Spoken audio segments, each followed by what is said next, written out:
Hi engineers, architects and CAD draftsmen. I'm Hasachkur and I'm from Cad Gizmo. Friends, in this video we will learn about saving AutoCAD drawing in different version, and we see why we save our drawing in different version of AutoCAD. Now we talk about the different versions in which we save our AutoCAD file. By default, drawing save in a latest version file format, and if we want to save a drawing in different recent versions, then we do it from here with pressing the Ctrl S.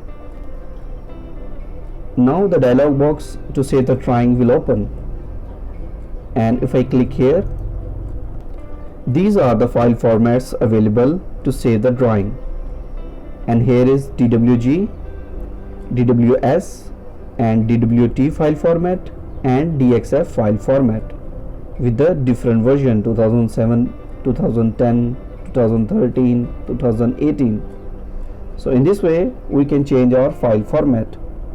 First we see why we save drawing in different version. Suppose if we need to send our drawing to other person and the person using AutoCAD 2016 setup, and we are working on AutoCAD 2021 latest version.